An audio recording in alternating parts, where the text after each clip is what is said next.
Hey guys, thank you so much for joining me in another video. So today I thought we'd flip through the latest issue of November Vogue and check out the latest bags. So these are the ones that the brands are really pushing. These are bags that they've created whole campaigns around, styling celebrities, and just generally trying to make the moment. It's always fun to take a look at what we see on the runway, but that's not always what brands push in print and campaigns or even really make. And that's what I find so interesting to see months after what is being shown, because we're seeing what's being made visible, the bags that get the ad space, the editorial placement, the celebrity styling, because ultimately that's what drives what people see in stores, also what influencers carry, types of ads you will see on social media. So I thought we'd go ad by ad and just talk about these latest bags the brands are promoting this month. And we'll first start off with Hermes. So this is the Hermes Arsan. This actually came out, I want to say maybe a couple years ago. So this is another iteration of this crescent shape, saddlebag shape, but in this toile canvas. It has very much an equestrian, practical vibe to it, very Hermes and heritage, but also feels quite contemporary when we think of the styles that have been trending. It has an adjustable strap. It's got this little hook to hang, whether it be charms or keys or little accessories. And then it has this pocket, which is at an angle that looks like it's meant to be super easy access, get that sense of heritage. But there's also, I think, this other side of like modern utility. This bag, it's not like the quota bags. I was actually checking on the Canadian website this morning and they've got this petite size in the canvas, and it was still like add to cart. Personally, when seeing this canvas style, I don't know, I haven't had any experience. I'm always a little bit hesitant with canvas bags in general. Like if you've owned an Hermes canvas, toile canvas, I've had a coated canvas bag before. I'm curious to know your experience, but I'm sure this canvas makes it really lightweight. It's unlined, so it probably has just such a like light feeling to it. Next, we've got the Lady Dior. So this is from the Jonathan Anderson era. Of course, the Lady Dior is a house classic. It has this, I think, quite elegant sweetness to it, but he's covered in it in these 3D floral daisies. And then if you look up just ever so slightly, you can see this ladybug. And I think that's like Jonathan Anderson's touch. That's like a little wink from him. He's taking something very literal. It's kind of like this play on words, like the Lady Dior and then the little ladybug. He also does this where he takes, I think, these kind of like seemingly everyday objects or plants, or whether it be like a tomato, or in this case, like a ladybug or like a pigeon. He invites us to like look a little bit closer, look at the detail. But you know, again, this is a campaign, one of the first campaigns for the Jonathan Anderson era at Dior. Greta Lee, she's wearing his ready to wear, this Dior gray bar jacket and skirt set. Also this Dior gray, it's very much a theme. And then she's wearing this rugby shirt. It's sporty, but then it's like contrasted with this elegant Dior suit. There is this like tone of like something preppy or scholarly. I noticed a lot of LVMH brands are really leaning into, like they're really pushing this kind of scholarly,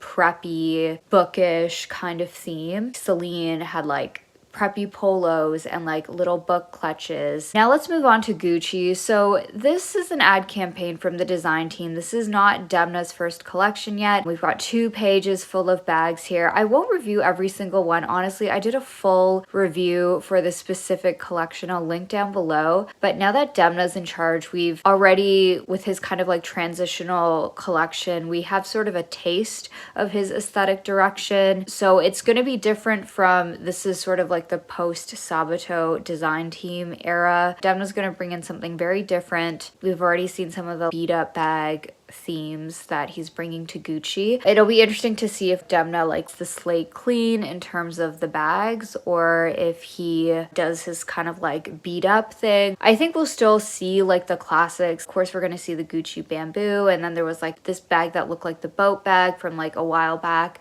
So I think he's going to reference the archives, but I don't know if what we're seeing in these campaigns is going to be available the next season, if we're going to see a lot of carryover. So next is this Chanel tote. It's this little mini contrasting beach tote in black and white. This one also from the design team collection as well. I think it's quite a cute, clean, looking piece from the Chanel design team. Very resort ready, but still has that Parisian polish that I think was really felt during the design team era post Virginie. Again, will be interesting to see what Matthieu Blazy does when he's at the brand. Like, are we going to see a lot of these styles continue on, or are we going to see a total new generation of bags? I'm not gonna lie, as someone that's been watching handbags, it is exciting to see so many different changes, but I also feel for the Chanel customer because this kind of aesthetic, it's very different from what we saw from Matthieu Blazy. Next, we've got the YSL Icarino bag. We saw this last month, and it's clear the brand really wants to make this one happen. Quite a compact little crescent shape that YSL continues, and yeah, they're definitely pushing this as one of their new signature pieces. And then we've also got this Miu Miu. It looks like it's the bow bag based on the angle. There's that open top styling trend that we're seeing from them lately. Very casual, very effortless. But here's like my honest take. Miu Miu's design direction, very exciting for the brand. Thing about the quality, I just always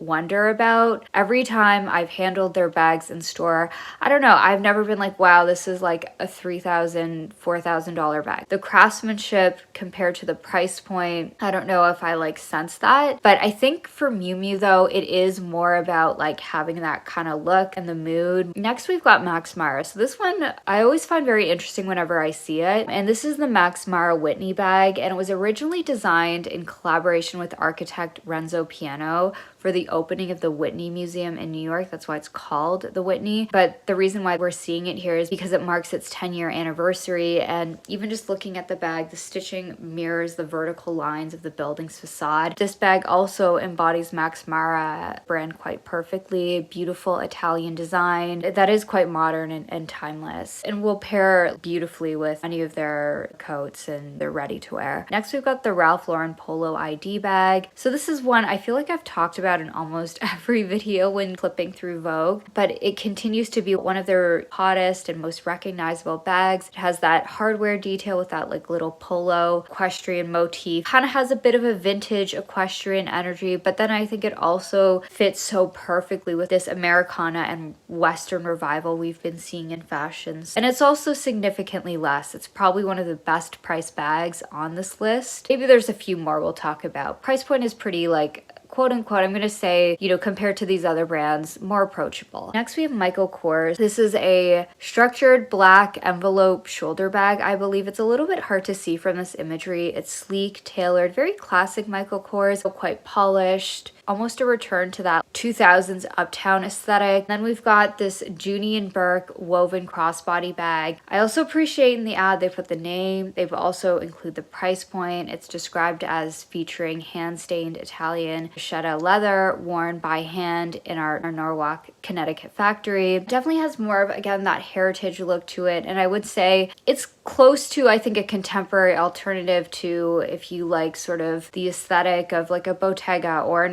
Hermes, but it feels very coastal Americana. If you're looking for like a nice heritage piece that has an emphasis on really nice leather and craftsmanship, like I think Dooney and Bourke, again, pretty reasonable price point wise. And I think one of my first ever bags that my aunt gave me was a Dooney and Bourke bag. That was 20 years ago, but it was one of the best quality bags I ever owned, and I had like a little matching pochette for it. Here we have Guess. So this is a bit of a different direction. It's a faux fur slouchy bag. I don't really think of high quality bags necessarily from Guess, but this is more of like a seasonal, playful, also a lot more accessible in price point. It's not going to be like a forever bag, but if you want kind of a fun winter piece. I guess just for me, it's like the faux fur, it's a plastic. I don't know if this is something that is going to age well. You're going to buy this as like more of a trendy piece. And for me to get this look, I just know I could go vintage or secondhand. For instance, earlier this year, I was really thinking I wanted a pony hair bag that had like a Western vibe. And when I went to Banff, I picked up this vintage pony hair bag for like 30 bucks at this vintage shop. And it definitely had this Western look, but as I've tried to style it, I just can't. It's just not my style. But you know, I'm glad for me, like I went this way when it came to a trendier item and made me realize that I didn't need to pursue this style further. I just like the vintage way just because it's more sustainable. So we've got the Balenciaga, so we've got the Rodeo bag as well as the City bag and this imagery. This is from the Pure Palo Patchouli era. Of course, this is a black and white image, but they're promoting it in this black version. On the runway, we did see continuation with suede materials as well. Looks like Balenciaga is leaning into its classics as well as continuing what Demna did. It'd be interesting to see what Pure Palo Patchouli, what his bag is going to be, but there's that. So those are the bags that are being pushed right now, the ones the brands are putting in front of us in this month's issue of Vogue. And of course, this is American Vogue, but I love doing these flip throughs because it shows us what brands are really betting on and what they want to advertise. But yeah, I would like to know, did any of these bags stand out to you, or is it a no from you? Please let me know down below. Thank you so much for joining me in another one, and I hope to see you in the next one. Bye.